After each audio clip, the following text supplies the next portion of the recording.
Good evening, everyone, and welcome to the Sultan Qaboos Cultural Center.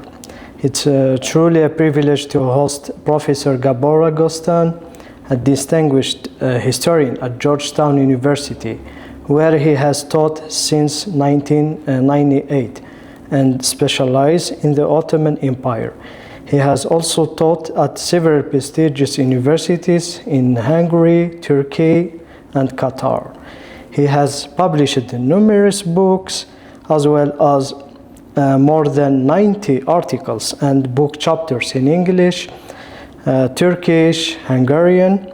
Among his most notable works are Guns for the Sultan, Military Power and the Weapons Industry in the Ottoman Empire, and The Last Muslim Conquest, the Ottoman Empire and its Wars in Europe.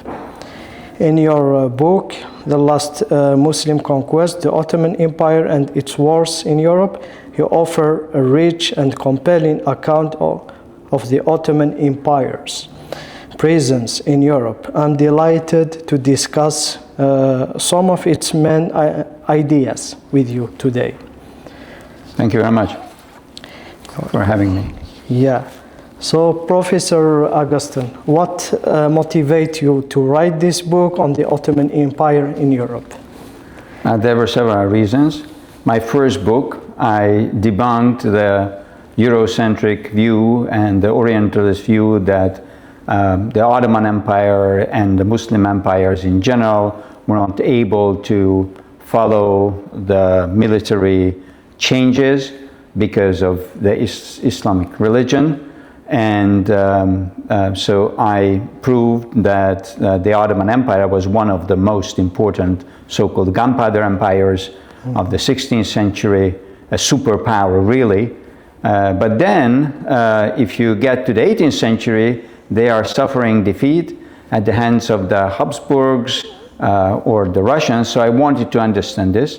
So I decided to go further and look at not just the military power, but also the so-called soft power, and comparing that to the European powers. That was one.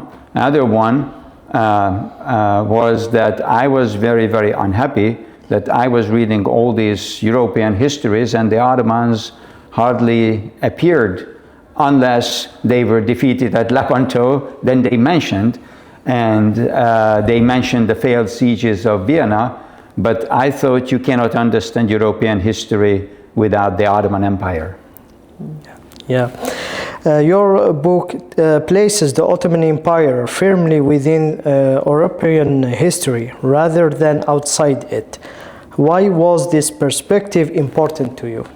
It was, as I said, you cannot understand. You know, one of the main things that is going in the 16th century is a major rivalry between France and the Habsburg Empire, Charles V, who was the Holy Roman Empire, and but at the same time, Francis I of France was an ally of the Sultan, and they cooperated. There was a joint French Ottoman venture in the Mediterranean, and you cannot understand. So the Habsburg Empire was huge, from Spain and of course from the Americas, but also what is today Germany, what is today Austria, and that part of the Habsburg Empire, which we call the Habsburg monarchy, was born because of the Ottoman pressure.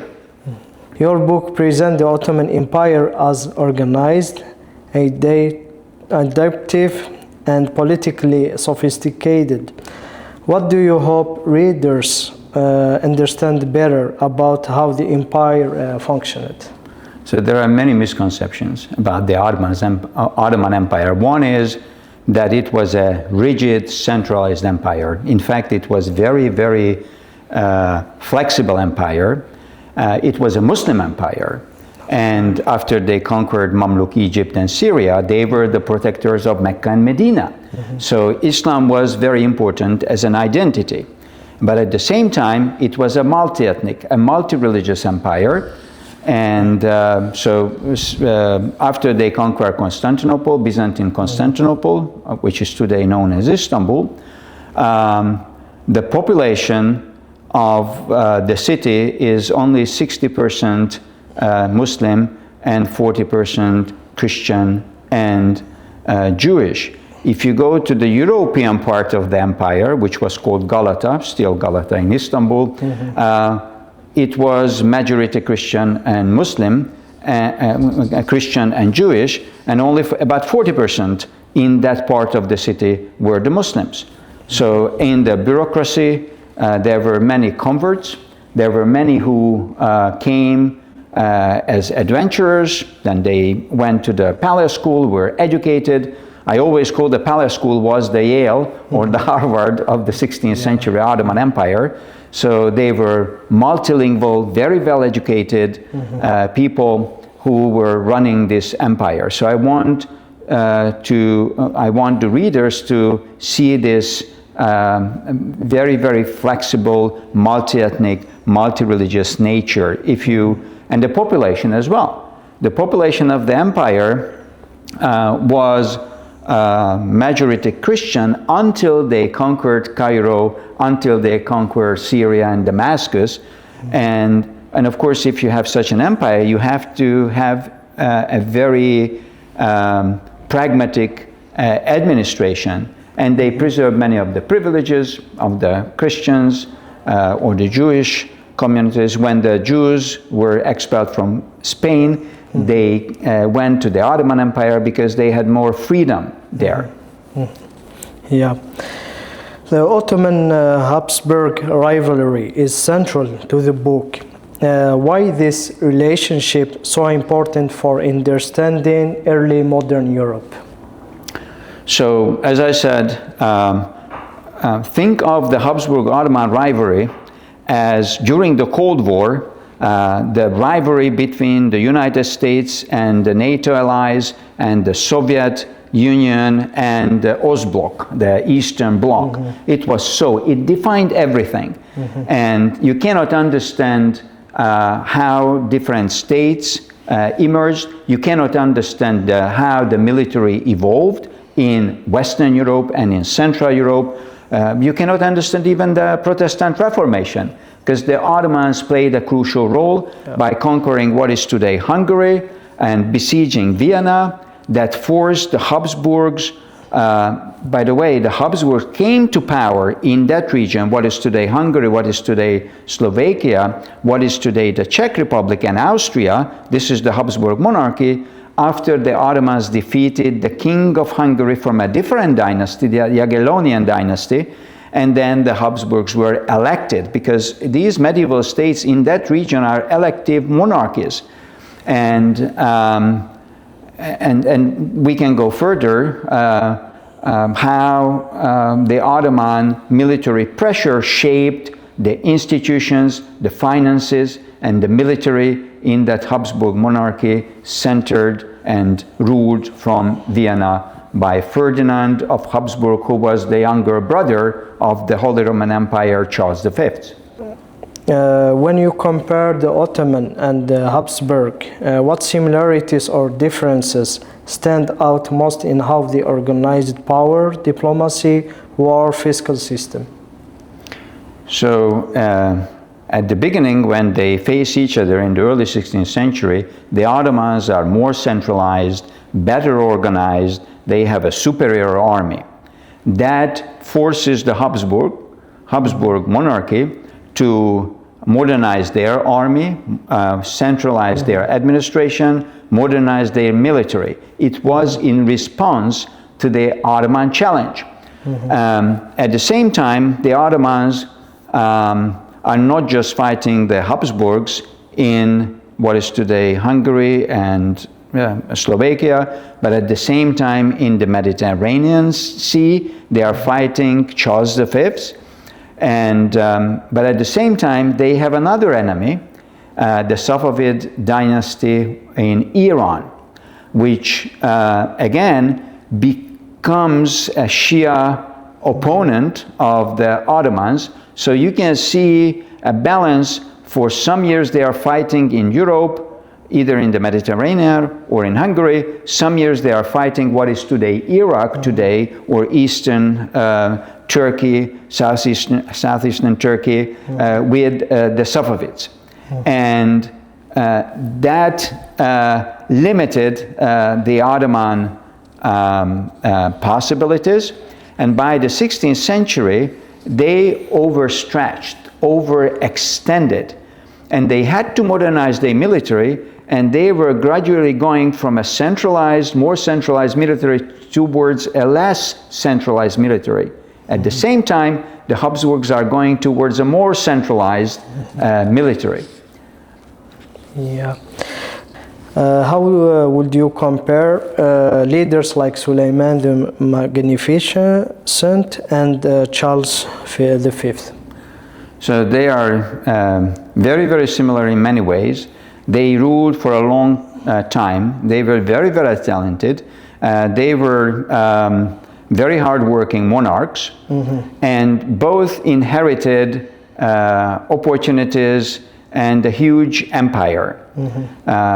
Suleiman became such a big ruler because his father had conquered all these territories, what I was mentioning, Syria and Egypt, almost doubled the territory of the empire, almost quadrupled the revenues of the treasury. So that was very important. It was Selim, Suleiman's father, who laid the basis for Suleiman. But Suleiman ruled for 46 years. And it's a very long, and he conquered Hungary, and he conquered what is today Iraq, Baghdad and Basra, which is very important. And but gradually he realized, and he wanted to become a world conqueror, a world emperor. The same with Charles V. He wanted to become a world conqueror, and these two clashed. They never clashed at the battlefield. There was one occasion when they were very close, when the Ottomans were marching towards Vienna in 1532, and Charles V came to the help of his younger brother to defend Vienna, but the two armies never clashed because both had a huge army, probably 150,000 or more, and neither of them wanted to risk it. Now, as I mentioned, Suleiman had other problems, not just the Habsburgs. He had the Safavids and the Shias, and the Shia proselytization in eastern Anatolia. So after he had conquered Iraq and Hungary, he realized he cannot go further. So he made a compromise with the Habsburgs in 1547, and they divided what they had on the basis of the status quo.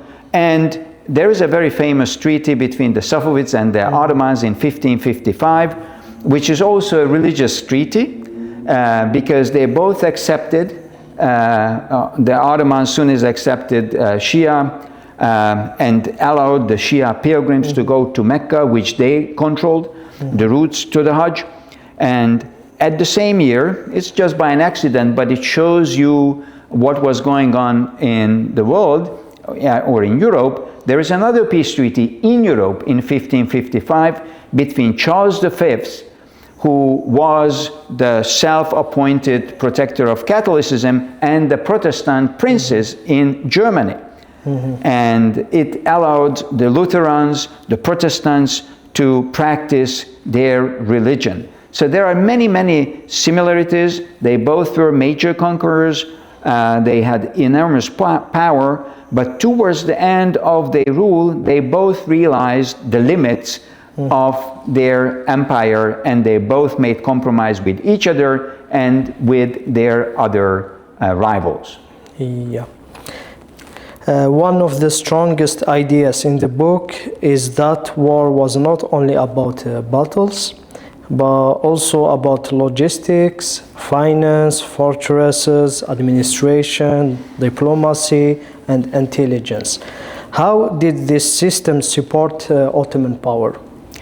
So I mentioned they had the largest army at the time. Nobody could match them because they had this very interesting military fief, the so-called Timar, that really financed the bulk of the army. At the same time, they used the cash revenues of the treasury to have a standing army, the very first standing army in European history that was continuous. And one of the branches of this standing army was the famous Janissaries, these foot soldiers, who originally were waging war with swords and bow and arrows, but they were on the front to adapt firearms and volley fire. So that was very, very important. But it was made possible with the resources and the resource management that the Ottomans had. It's a huge empire. They divided the empire into smaller provinces. You can imagine the Ottoman Empire as 3 concentric circles: the core provinces, the frontier provinces, where they always had to fight, and they had a ring of vassal states who were not under Ottoman rule, but they paid tribute or other services to the Sultan. So that system not just raised the military, it also made sure that there was peace, law and order in the provinces, and justice. And they used what I call soft power. So they really manipulated international relations, the peace treaties. So when they wanted to attack, for instance, Hungary, they made sure that they made a treaty with the neighbors of Hungary from whom the Hungarians could have gotten some help, the Venetians, the Poles, and the others. And when the Hungarians wanted to get help, then they said, sorry, we already made treaty with the Sultan. So they really were master diplomats at the same time.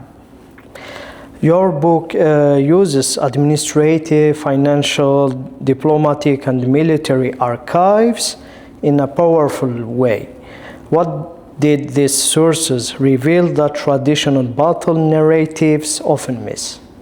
Yeah, you mentioned the logistics, for instance. So you have to put together an army. You have to train that army. You have to get this army to the front, and you have an enemy, and you have a defense system. And the defense system, the best defense system is usually the rivers. You have to cross those rivers. Your enemy would build fortresses where you could cross that river. You cannot cross the river anywhere or everywhere. So you have to get the army there. So you have to, and the Ottomans had a very powerful navy, and you want to ship the heavy cannons, gunpowder. You have to produce it first of all, and then you have to ship that to the battlefield, and then you have to deploy it. And the Ottomans had all these. So these sources told me, I learned after many, many years, that, for instance, the Ottomans were self-sufficient in the production of weapons and ammunition. And it was a major advantage because Charles V had to order it from different weapon makers, and so it was always a risk. And they had a very good logistical system that always got these weapons where they needed. It was also the production of these weapons and ammunition was decentralized enough in the provinces so they could produce enough gunpowder or cannon in Baghdad or around Baghdad that they needed there. The same for the European provinces. So logistics was very, very important for the Ottomans. So yes, battles are interesting, and chronicles are creating all these heroes, but you had to have this very smooth logistical system to win the battles. Now we see the drone war. That was the gunpowder in the 16th century. If you wanted to become a major power, you had to produce it in good quality, in sufficient amount and quantity, and you had to use it effectively, and the Ottomans did all that. Yeah. Was there a particular archive or a primary source that changed the way you understood the Ottoman Empire? There were, the main Ottoman archives are in Istanbul. There are two. One is the archive of the Sultan and the Sultan's household. You have pay lists, for instance, of the army, which is very important, and we could reconstruct the trajectory of and the size of the military. The other archive is the different bureaus, the different organizations within the Ottoman Empire. Those were very important. If you want to understand the finances, you have to look at these account books of the central treasury, but at the same time, the Ottomans had about a dozen provincial treasury. So Baghdad was very far. Hungary was very far, so they had, collected the revenues, the governor, with the governor and the treasurer's help, and they spent part of that revenue there. And the frontier provinces couldn't send money to the center because they needed it to pay their soldiers to defend the fortresses. So these sources really changed how we think about the Ottoman Empire. We are arrived to the end of this interview, so I will ask the last question. If there is one central idea you would like readers to take away from your book, what would it be? That you cannot understand the history of the Middle East, Europe in the 16th century without the Ottomans. Yeah. Thank you so much, Professor Ágoston. Your book gives us a deeper understanding of the Ottoman Empire's place in European history today. Thank you very much. Yeah. Thank